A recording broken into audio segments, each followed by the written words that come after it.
Sejam todos muito bem-vindos à União Municipal Espírita de Petrópolis. Mais um sábado tão lindo, né? Como acontece em nossa cidade, quando não temos aquele russo, aquela chuva, céu de brigadeiro, como a gente costuma falar, né? Um ambiente muito gostoso, apesar do friozinho, mas com o sol a gente supera. Então, que tenhamos uma tarde de muita paz, de muita alegria, de muita tranquilidade, procurando sempre, é o que eu falo sempre aqui, né? Deixarmos os nossos problemas fora aqui desse ambiente, para que aqui a gente só receba coisas boas que vão nos ajudar no decorrer da nossa semana. Então, que Jesus nos abençoe e nos ampare. Nós vamos ler uma página do livro Sempre Melhor, do nosso irmão José Carlos de Luca. Vai fazer uma meditação e em seguida fazermos a prece. O autoconhecimento vai nos colocar em contato com aquilo que temos de melhor. Vai nos fazer recordar que somos pessoas valorosas, isto é, pessoas que têm um valor natural simplesmente porque somos filhos de Deus e, portanto, dotados de todas as capacidades inerentes à nossa filiação divina. Eu sou uma pessoa capaz, talentosa e inteligente, porque Deus me fez assim. Essa é a minha imagem verdadeira. Eu só preciso reconhecer e acreditar nessa verdade, manifestando-a em meus atos, pensamentos e palavras. Não é para os outros que eu preciso provar isso, é para mim mesmo. Eu preciso acordar o gigante que dorme em mim.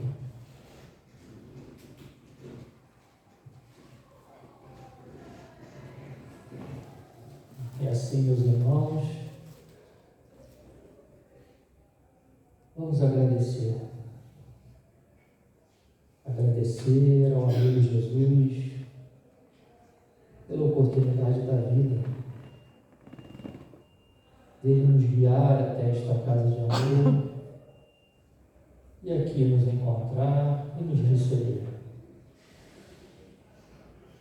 Obrigado, amigo, por estarmos aqui reunidos em teu nome, buscando, Senhor, aqui encontrarmos a paz, a tranquilidade, a serenidade, que é tão importante em nossos dias, deixando para trás as dificuldades, as dores, os sofrimentos, pois sabemos, Senhor, que contigo em nossos corações tudo passa e dias melhores virão.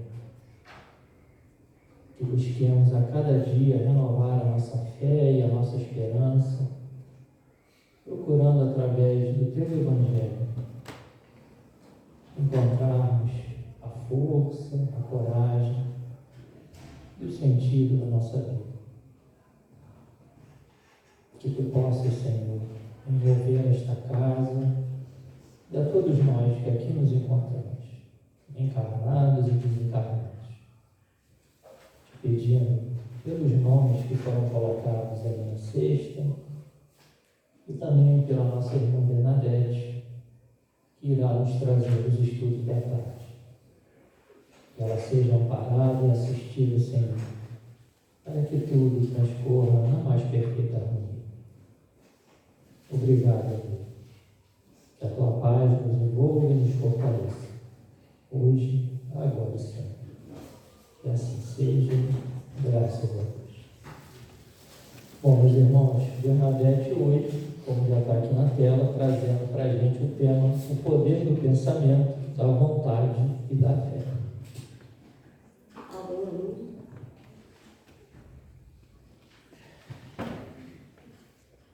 Gente, boa tarde.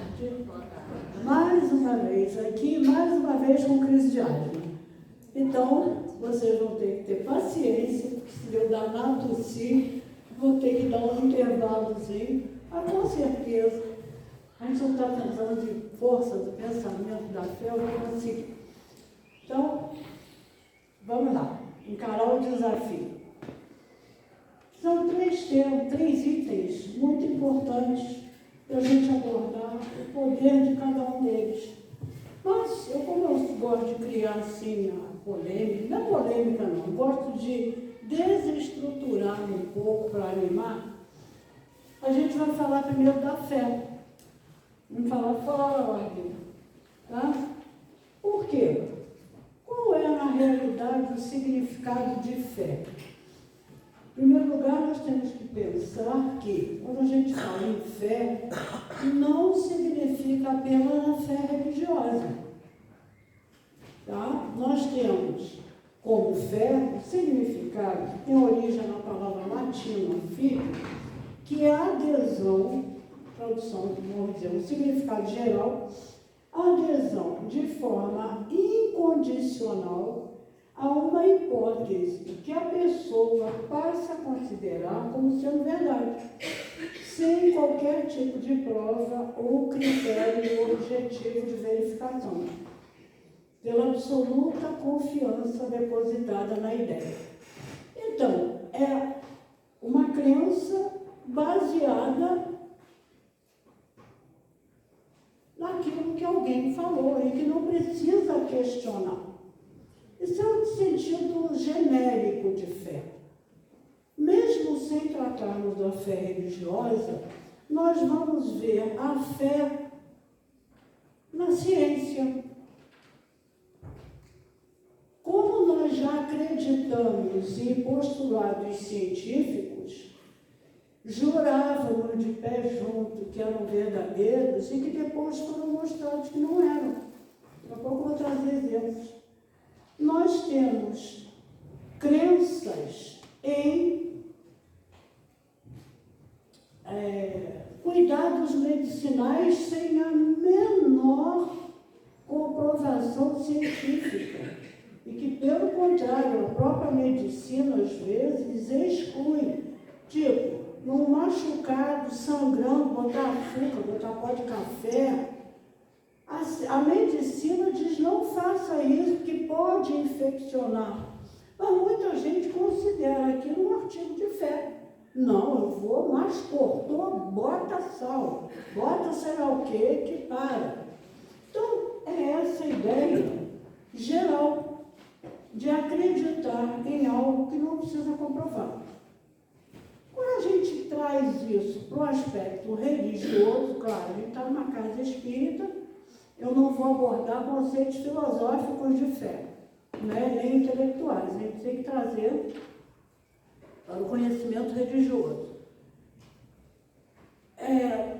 Fica um pouco complicado da gente aceitar esse postulado de considerar algo como sendo uma verdade sem qualquer tipo de prova ou critério objetivo de verificação, porque ao longo da nossa história nós também já nos deparamos com situações religiosas esdrúxulas. A gente está falando aqui de força da fé. Força. Então, o que acontece? Toda essa questão aí leva a gente a quê? A uma fé religiosa cega.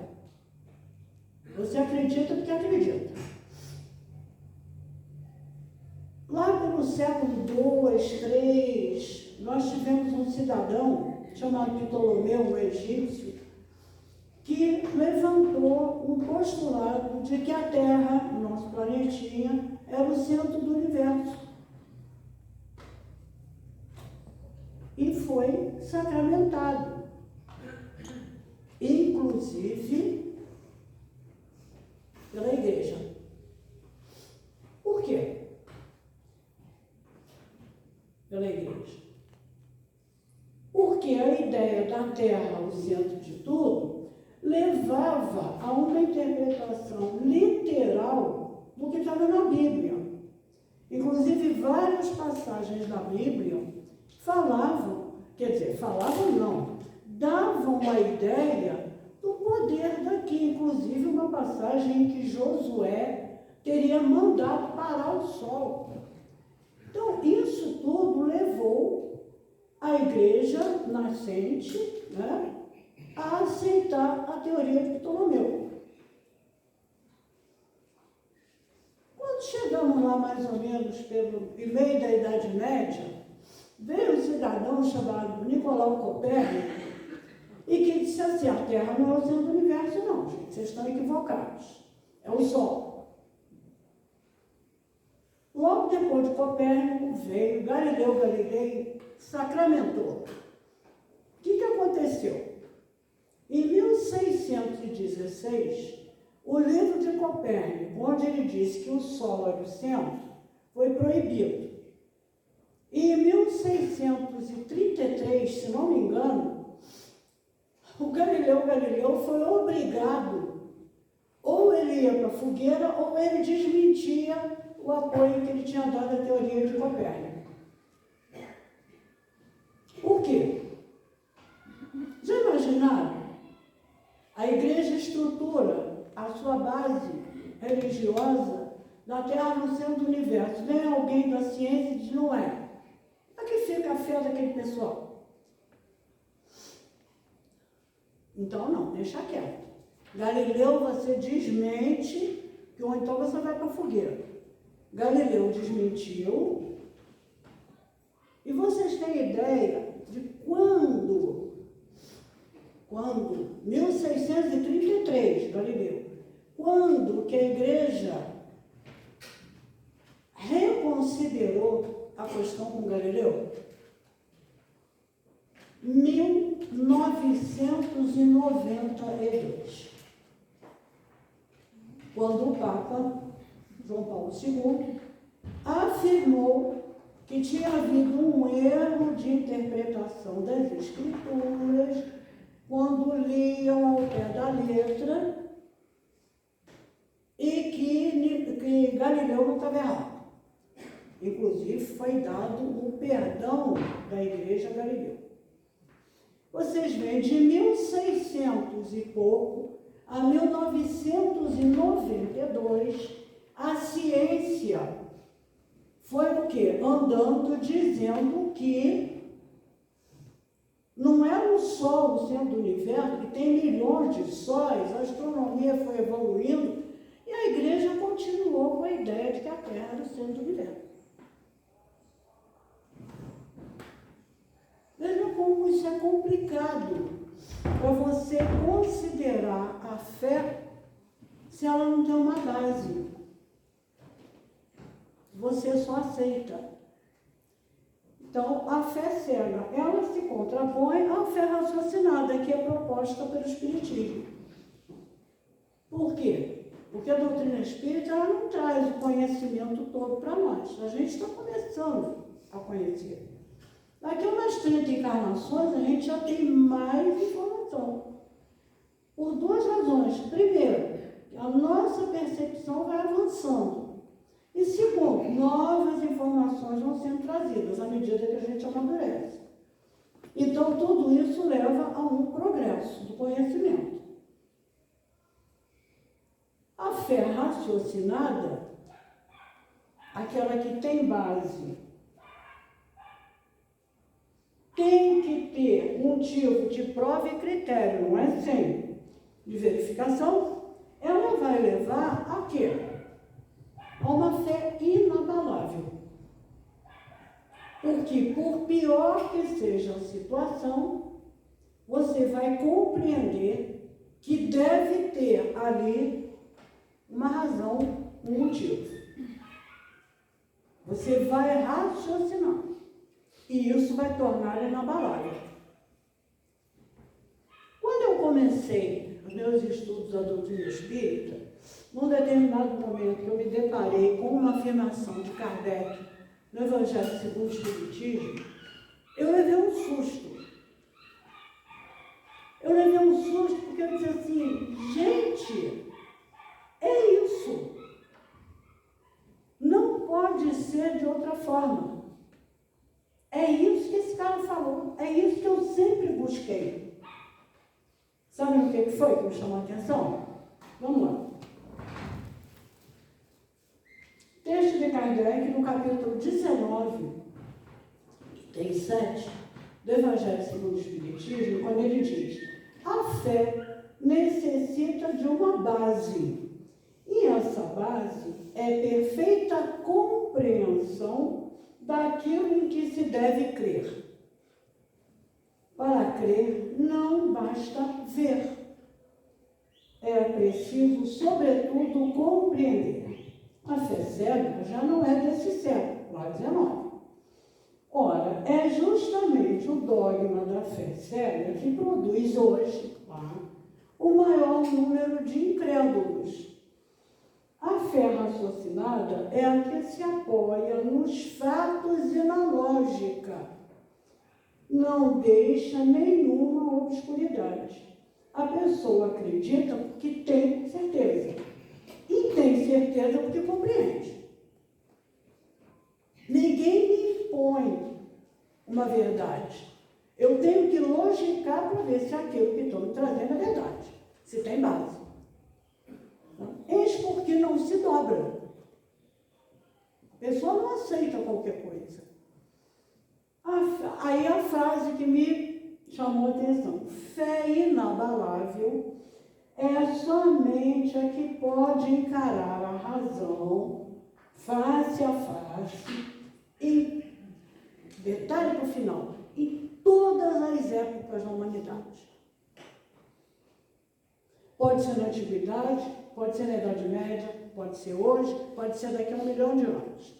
A fé tem que encarar a razão, senão ela não é inabalável.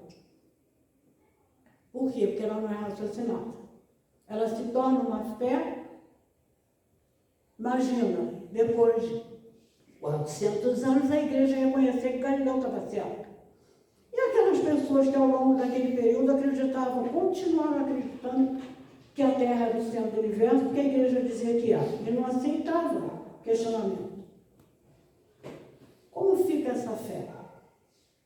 Que a gente vai ver depois qual é a necessidade que nós temos da fé. A fé não é um artigo que a gente compra no mercado. Não é? Então, antes de entrar no pensamento, quando Kardec fala ali que a fé necessita de uma base, vamos imaginar uma cadeira. A cadeira onde a gente vai sentar. Não é necessário para que você confie na cadeira que ela tenha as 4 pernas do mesmo tamanho, proporcionais, no chão nivelado? Claro, porque senão como é que você vai sentar? Você vai ficar preocupado, não vai? Se tem uma perna menor ou uma maior, a cadeira pode tombar, você pode cair. Você não fica confortável. Você fica tensa ali em cima. A cadeira pode tombar a qualquer momento. A sua fé, na hora em que você não tem a base e que você recorre a ela, você diz assim: ué, mas não é assim? Não é bem assim que fica? Não é isso? Me ensinaram assim, mas não é mais? Eu começo a logicar a minha fé. E em cima de logicar a minha fé, eu vou levar a minha dúvida para onde? Para Deus. Por isso que quando Kardec diz que o dogma da fé cega produz hoje o maior número de incrédulos, no século XIX, já estava havendo um grande movimento filosófico do quê? Do materialismo. Por quê? Porque não era possível aceitar mais coisas como a Terra é o centro do universo, que só foi aceito pela igreja no século XX, 1992. A ciência galopando, os cientistas indo, como que os cientistas, os pesquisadores, os estudiosos iriam aceitar aquelas verdades e outras? O mundo criado em 6 dias.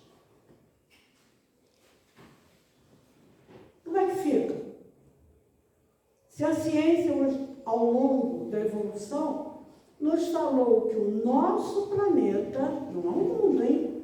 O nosso planeta começou a ser cogitado de ter sido criado há umas centenas de milhares de anos. Hoje em dia, a previsão é de bilhões de anos, o nosso planeta. Como que o nosso planeta demorou bilhões de anos para ser criado e tudo foi criado em 6 dias?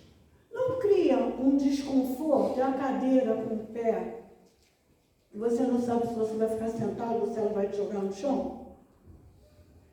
A Bíblia está errada? Não. Kardec trabalha isso maravilhosamente bem na Gênesis. O que há é o quê? O erro da nossa interpretação de considerar o que foi escrito na Bíblia como uma verdade literal. 6 dias de 24 horas.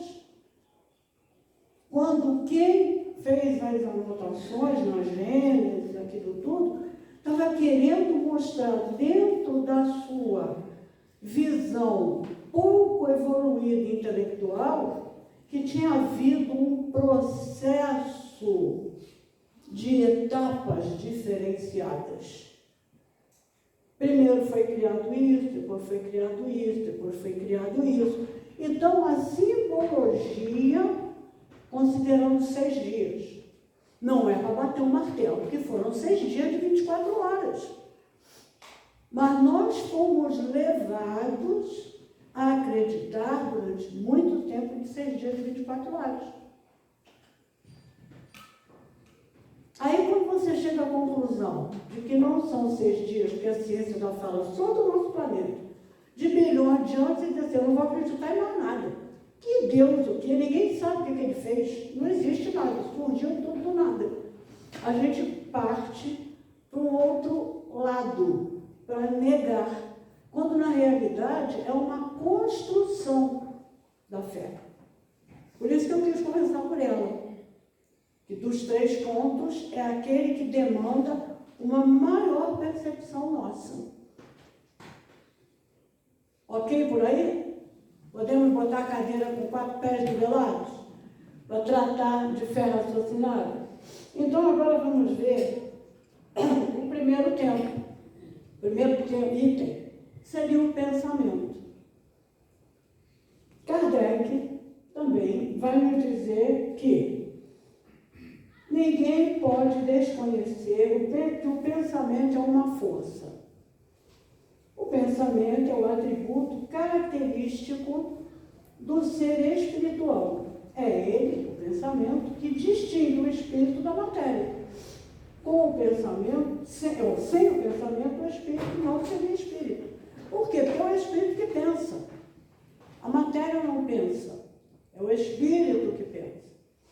O pensamento atua sobre fluidos. Aí começa a explicação. Por que eu tenho que acreditar na força do pensamento? Não é uma coisa que alguém me disse. Existe uma lógica para se aceitar a força do pensamento, como a força da fé. E depois a gente vai ver a força da vontade. Então, atua sobre os fluidos ambientes. Como o som age sobre o ar. Como é que o som se propaga? Não é pelas ondas do ar? É assim que o som se propaga. O pensamento também se propaga. Não pela onda do ar, mas pelos fluidos que existem no ambiente. Eu penso, eu emito fluidos que vão se encontrar com os fluidos do local e vai haver uma troca.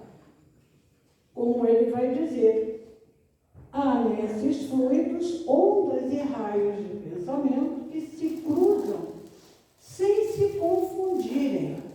Por exemplo, voltando ao som, quando a gente está num engarrafamento, a gente vai ouvir buzina de um carro, vai ouvir buzina de um ônibus, vai ouvir a pessoa gritando, vendendo alguma coisa. Não são sons diferentes?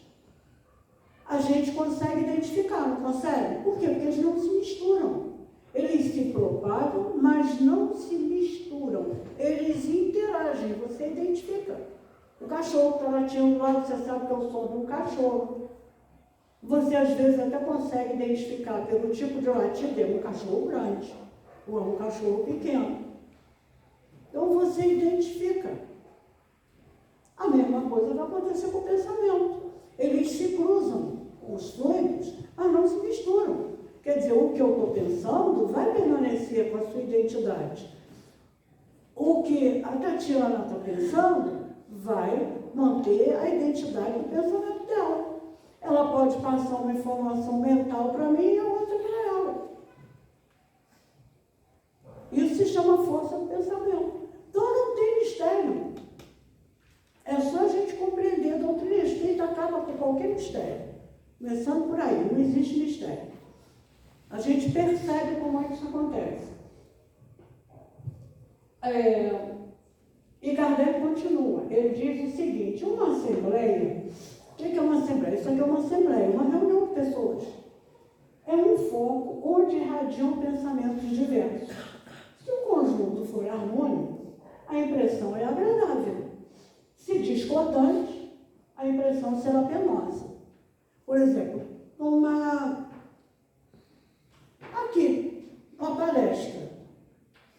Espera-se que tenhamos pensamentos harmônicos. Está todo mundo aqui buscando conhecimento espírita, trazendo as suas dores, as suas dificuldades, mas ninguém está aqui destilando ódio, não é? Então, há uma harmonia. Quando em outros ambientes, pode haver uma discordância muito violenta. Você pode estar num ambiente buscando um cinema. Você está lá para assistir um filme e tem um grupo que resolveu que vai botar fogo no cinema, que ele quer se vingar. Como é que fica? Os pensamentos não criam uma impressão agradável, vão criar uma impressão penosa. Porque, embora você não esteja sabendo exatamente o que o outro está pensando, você sente, o ambiente está carregado, o negócio está esquisito, eu não estou gostando de ficar aqui. A gente percebe isso. É muito comum. E Kardec continua, dizendo, não é necessário que o pensamento seja formulado por palavras. Aqui eu estou formulando o pensamento por palavra, mas não é necessário. A irradiação fluídica não deixa de existir, mesmo que não seja expressa por palavras. Então, eu pensei, aquilo que eu pensei é projetado. Com a fala, há vamos dizer, uma projeção mais imediata. Mas não é que sem a fala ela não exista. Essa é a grande preocupação que nós temos que ter com os nossos pensamentos. Grande preocupação. De educar os nossos pensamentos, educar as nossas emoções. E é claro, ninguém é santo, ninguém está no nível de santidade. Mas quando sentirmos uma necessidade de explodir, a gente respira fundo e diz assim, não. A doutrina me fala da força do pensamento. Como é que eu vou contaminar o ambiente? Pode ser o ambiente de trabalho, o ambiente da família, o ambiente social na rua, o cara te deu uma fechada de carro, você está vindo para a casa espírita para aplicar o passe. Aí você quebra o pau lá no meio da rua. Como você se desarmoniza para vir para o trabalho? Acha que você vai se harmonizar em segundos? Não. Por quê? Porque já destemperou aquilo ali tudo. Então, a educação e a página que o Fernando leu, falando do autoconhecimento, da autoeducação, da visão que nós temos que ter de nós mesmos, é muito importante. E Kardec continua. A comunhão de pensamentos produz, pois, uma sorte de efeito físico que reage sobre o moral. só o Espiritismo poderia fazê-lo compreender. O moral aí é sobre, vamos dizer, a ambiência do local. A força do pensamento de muitos tem um grande poder de melhorar um ambiente. Um grande poder. Pela comunhão de pensamentos, os homens se assistem, ao mesmo tempo assistem os espíritos e são por eles assistidos. É o intercâmbio o tempo todo. Eu vim para o mega aborrecida. Aí eu encontro o Manel aqui.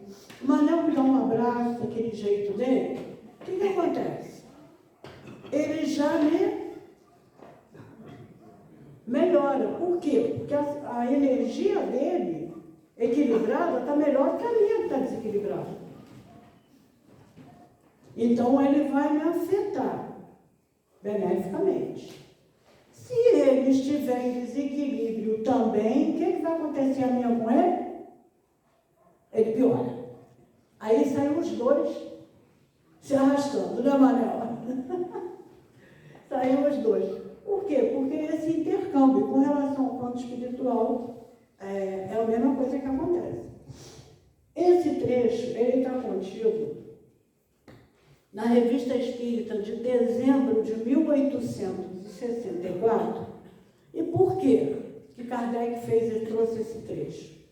Porque em novembro, 2 de novembro, é o dia, acho que mundial, pelo menos, de comemoração dos mortos, dia de finados. E pela primeira vez, em novembro, 2 de novembro de 1864, foi feita uma cerimônia na Sociedade Parisiense de Estudos Espíritas em homenagem aos mortos que haviam trabalhado com Kardec, já tinham desencarnado. E alguns participantes questionaram: é preciso fazer essa comemoração? Ou poderia cada um fazer a sua prece em casa? Por quê? Porque a doutrina espírita não se utiliza do ritual. Então, cada um que rezasse pelos membros falecidos em casa precisa fazer uma comemoração. Então, Kardec trouxe esse texto justamente para explicar o quê?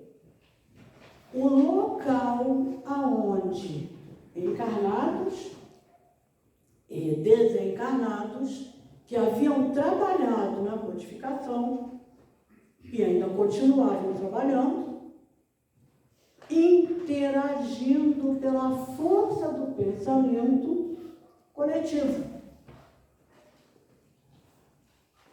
e atuar muito mais. E o artigo é muito rico, recomendo a quem tiver interesse de ler, porque o quê? Depois que Kardec faz essa explanação, ele apresenta, se não me falha a memória, que eu estou entupida de cortisona, estou com bronquidilatador, então o meu raciocínio fica meio fragmentado, igual de animal.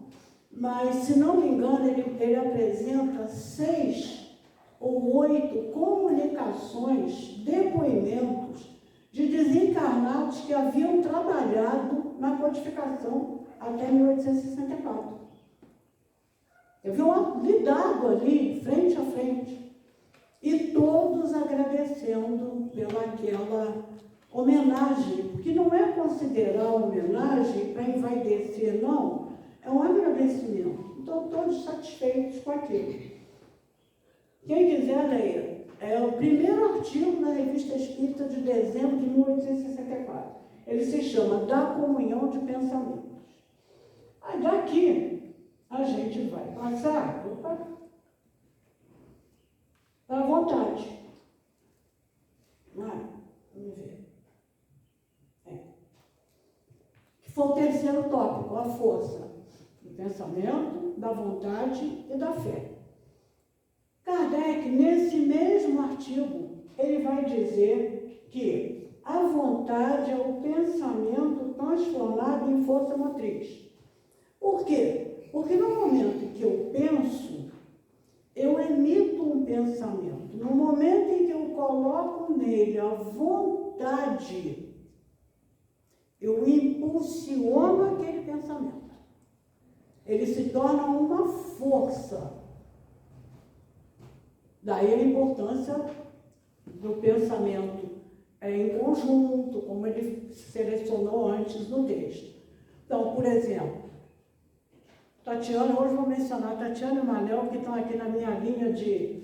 Mas a Tatiana, eu posso pensar assim, estou vendo a Tatiana ali, será que os filhos dela estão bem? Um pensamento. Se eu penso assim, tomara que os filhos da Tatiana estejam bem. Eu coloquei o que? A vontade que vai direcionar não apenas o meu pensamento, mas a vontade de que os bebês, que já não são mais bebês, né, estejam bem. A vontade é isso, ela desenvolve uma força que é atribuída, uma força atribuída ao pensamento. Você direciona aquilo. Por isso que quando a gente, na vida pública, na vida em sociedade, a gente tem que cuidar dos nossos pensamentos, porque vira e mexe, junto com o nosso pensamento tem a vontade. Então, você leva uma fechada no trânsito, você louva o cidadão, e aí vem aquilo, tomara que bata. Você impulsionou uma força em cima do pensamento. E você vai responder. Por quê? Porque você desejou o mal de alguém. Ora. Você intensificou, potencializou o pensamento. E Kardec ainda vai dizer, é pela vontade que o Espírito imprime aos seus membros, aliás, é o corpo, o movimento. Eu quero andar, é automático, mas eu me movimento. Eu quero escrever, é automático, mas há o pensamento e a vontade ali. Agora, olha que interessante que ele vai dizer. Mas, se a vontade tem força para agir sobre os órgãos materiais do corpo, quanto maior não deve ser essa força sobre os elementos fluídicos que nos rodeiam. Uma força muito maior, porque o corpo está limitado pela constituição física. Os fluidos, as energias do ambiente não estão limitadas. Então, eu posso ocasionar verdadeiras benesses sozinha e muito mais em coletividade quando a gente se une em preces, como eu posso provocar grandes transtornos sozinha e em coletividade com pessoas que lidem com o mesmo pensamento negativo, que estão impulsionados para aquela força, potencializada pela força da raiva, pela força do ódio, pela força da vingança, da revanche. Potencializa. Ok? E, continuando com a vontade, nós vamos para Leon Denis. Nesse livrinho aqui, Leon Denis, o nome é Problema do Ser, do Destino e da Dor. Para mim, é a obra de Denis que mais me toca. A obra de Denis é fantástica, mas esse livro me toca muito. Ele é muito profundo. Na terceira parte, Denis trabalha com um capítulo que ele chama de potências da alma. E ele elenca entre as potências da alma o pensamento, a vontade, o livre-arbítrio, a dor. A dor é uma potência da alma. O amor. Ele trabalha cada um desses itens no livro, na terceira parte. E ele vai dizer o quê? Que o estudo do ser, quer dizer, o estudo que ele, onde ele foi travando o ser da pessoa, deixou a ele entrever a poderosa rede de forças das energias ocultas em nós. Mostrou-nos que todo o nosso futuro, em seu desenvolvimento ilimitado, lá está contido o seu gênio. As causas da felicidade não se acham em locais determinados, no espaço. Quando eu desencarnar, não. Quando eu morrer, eu vou para o céu. Não. Não existe um lugar chamado céu. Existe esse céu aí que a gente está vendo, é o firmamento, mas não como um local de ser, como é que se diz? Um jardim das delícias para quem se comportou bem. E nem inferno. Porque se um não existe, o outro também não existe. Tanto o céu quanto o inferno são estados da alma. Daquele que desencarna equilibrado ou desequilibrado. Com a consciência tranquila ou com a consciência de culpa. Então, não é um lugar. Por isso ele vai dizer, não se acham locais determinados. Estão em nós, nas profundezas misteriosas da alma.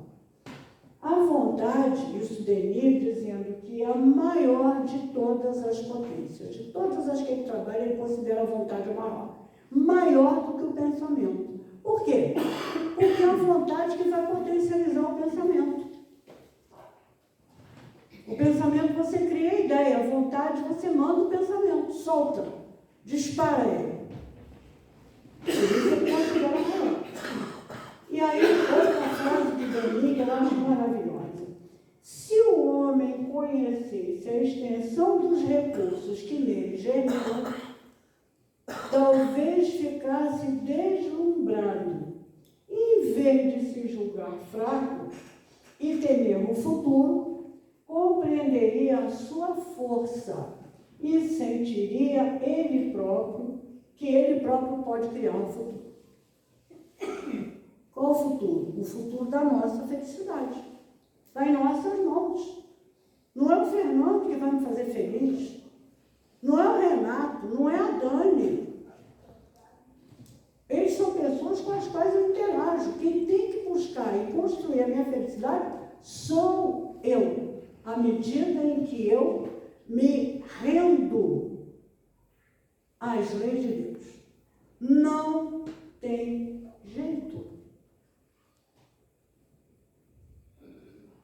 Não tem jeito. Enquanto eu não submeto, não me rendo às leis de Deus, eu não vou ser feliz. Nem eu, nem ninguém. Quem seja espírita, quem não seja espírita, não importa a religião. É uma norma de conduta. Então, isso, como eu já disse, está nesse livrinho. Livrinho é afetivo, tá, gente? Não é pejorativo, não. Toda vez que eu uso diminutivo é porque é algo que me toca muito. Dito isso tudo, quando a gente junta força do pensamento, da vontade e da fé, canaliza a gente para uma coisa, para a prece. E aí Kardec também vai dar uma outra lição para a gente. Ele pega um texto do Evangelho de Marcos que diz assim: seja o que for que pensais na prece, crede que o obtereis, e vos será concedido o que pedirdes. Isso já é uma outra confusão. Por que então que eu rezo e nunca obtenho o que eu peço? Será que eu não obtenho o que eu peço? Ou será que eu obtenho exatamente o que eu preciso e que eu não consigo ver como sendo aquilo que é o que eu preciso? E Kardec, então, vai trazer o trechinho. Seria ilógico, no item 7 do mesmo capítulo, seria ilógico, doutrina espírita é raciocínio, seria ilógico concluir que basta pedir para obter. como seria injusto acusar a providência de não atender a toda a súplica que é feita. Ora, eu pedi para ter todas as minhas contas pagas e só tenho mais contas? Peraí, será que não é você que tem que se administrar para pagar as contas? Você que tem que se ajustar, gastar menos, não fazer conta. Não basta pedir. E ele continua, é assim que procede um pai criterioso que recusa ao filho o que seja contrário aos seus interesses. O homem, em geral, só vê o presente. Se o sofrimento é útil à felicidade futura, Deus vai deixar sofrer. Não basta pedir para não sofrer mais. Você vai sofrer. Por quê? Porque o sofrimento é um processo educativo, não é punitivo. É outra coisa que a doutrina espírita nos ensina a reajustar esse parâmetro.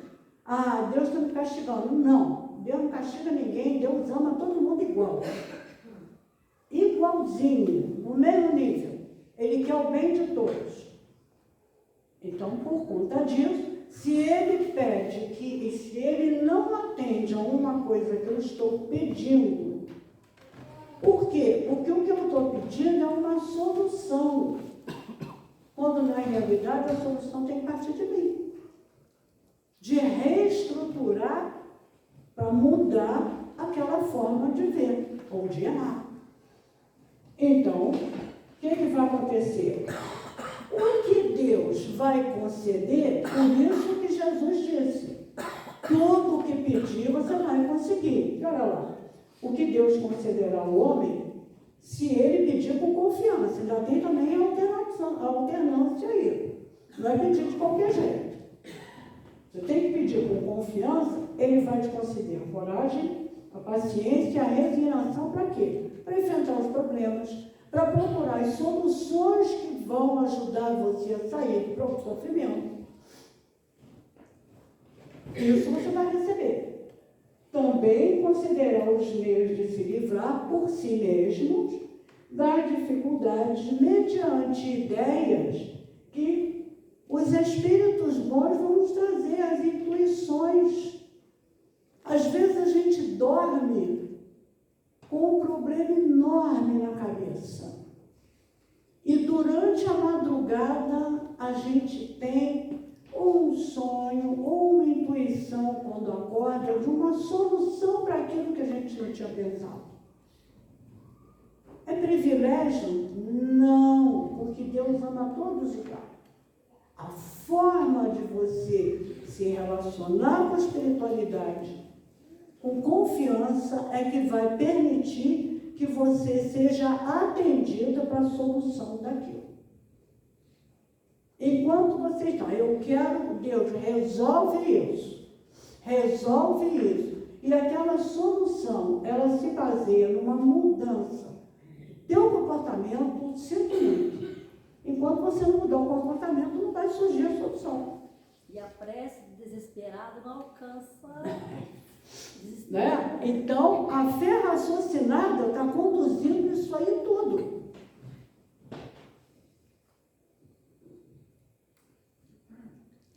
O que vocês acham de Jesus? Jesus é uma figurinha,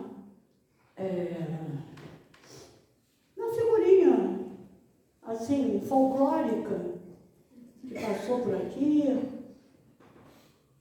Jesus foi alguém que veio trazer algumas informações. Ou Jesus é um modelo para ser seguido?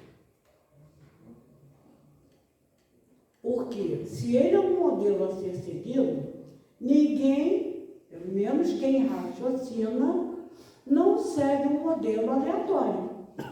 Você analisa o modelo que você vai seguir. Um cego conduzindo outro cego, vão os dois provavelmente cair.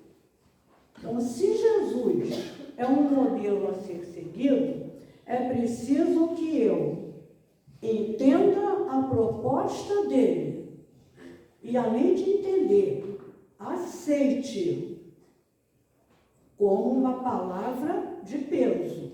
E o que ele disse? no Sermão do Monte.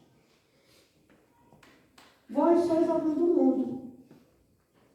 Brilhe do mesmo modo a vossa luz diante dos homens, para que, vendo as vossas boas obras, eles glorifiquem vosso Pai que está nos céus.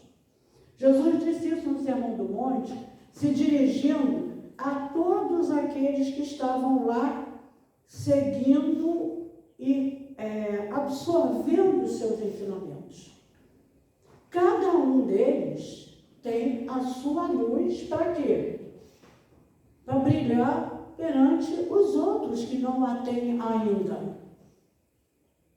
Não que quem segue Jesus seja privilegiado, não. É a oportunidade que é dada a cada um, não existe privilégio. Gente, privilégio só na vida material, que muitos conseguem privilégios, às vezes até questionáveis, não é? Mas isso não é assunto para a casa espírita. Então, Jesus não traz privilégio para ninguém, as palavras dele são para todos. Todos os que compreenderem os seus ensinamentos vão ser capazes de fazer brilhar a sua luz. Qual é brilhar a sua luz? Eu estou aparecendo, eu sou melhor. Também não, porque isso é vaidade. É fazer o quê? É quando eu encontrar, num outro dia, já está até rindo, eu encontrar com o meu amigo no corredor e naquele dia ele está meio para baixo, não vai me dar aquele abraço que ele me deu hoje, eu vou dizer para ele assim, puxa, Manel, fica assim não é? Por quê? Porque naquele dia eu estou brilhando mais do que ele. Nós ainda somos assim, inconstantes. Foi isso que Jesus quis dizer. Isso foi citado por Mateus no capítulo 5, versículos 14 e 16. Eu só pulei o 17. O 15. Então vamos lá. Até a minha,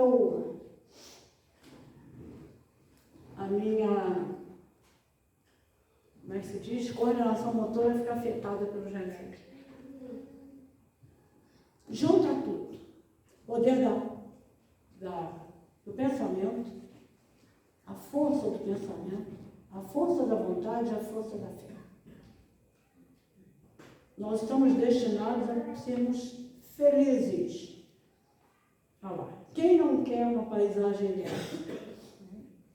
Bonita. Todos nós temos, cada um de nós, a potência, essas potências da vontade, do pensamento, temos em nós, basta nós fazer desenvolver para o bem, para envolver os outros, para ajudar, fazer preces coletivas para os países que estão em guerra, fazer preces coletivas para todos os governantes do mundo. Não é governante político, não.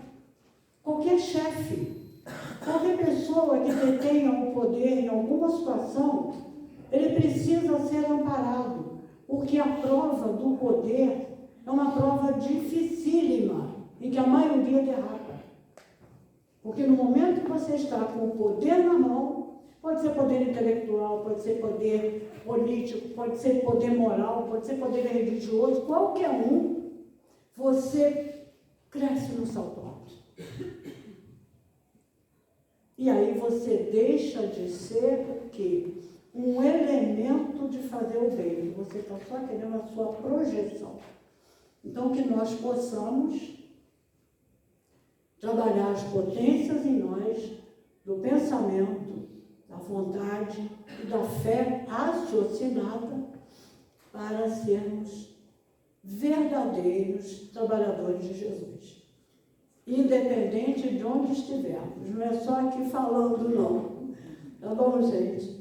Boa tarde para vocês. Desculpem aí a voz, mas Deus vai levar. Nós estudo. E conforme ela estava falando, eu falei assim, gente, quanta coisa eu acho que a gente não gostaria de ter escutado aqui. Porque a gente fala assim, isso eu ainda não faço, isso eu não consigo, isso é difícil. Eu estou falando para mim, tá? Não estou falando para vocês. Não, você acha que quando a gente prepara, nós somos os primeiros que mas, ao mesmo tempo, né, logo em seguida, aí ela vai trazendo, também quando ela traz o Leonderia ali também, então a gente consegue enxergar uma luz no fim de tudo, né? Principalmente quando nós temos o modelo guia a ser seguido, e aí eu acho que isso nos ajuda bastante. Então, a gente agradece muito a Bernadette pelo estudo, pela apresentação. Nós vamos pedir a Neuza para fazer a nossa prece de encerramento, e aí depois nós temos uns recados para passar para vocês. Ok?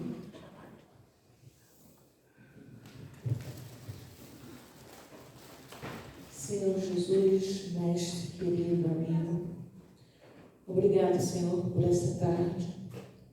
Obrigado pelos estudos que tivemos aqui agora com a amiga Bernadette, por esse ensinamento, como disse o Fernando, um tanto quanto difícil, mas nós temos certeza, Senhor, que chegaremos lá.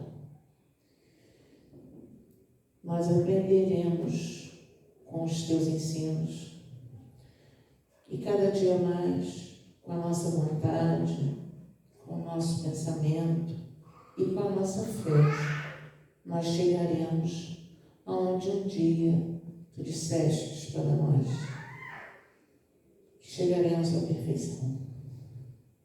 Senhor, te rogamos também nesse momento de vibrações por todos os estudos que ainda irão acontecer nessa casa, de luz, de bênçãos, que nos guia sempre, que nos acolhe. E lhe pedimos, Senhor, em especial, pela nossa querida Maria. Nós sabemos, Senhor, o quanto aquela piquitita está sofrendo e o quanto todos os familiares e todos nós, amigos, estamos com o coração apertado. Tu sabes, Senhor, a necessidade daquele espírito que está passando por tudo isso. Mas nós queremos te pedir, Senhor, força, serenidade e sabedoria, para que todos possam passar por esse desafio nesse momento.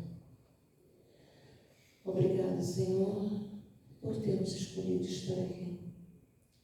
Obrigado por estar sempre conosco e permita que cada vez mais possamos sentir a tua paz e a tua luz em nossos corações. Que assim seja, graças a Deus. Os apoiadores de passo, por favor.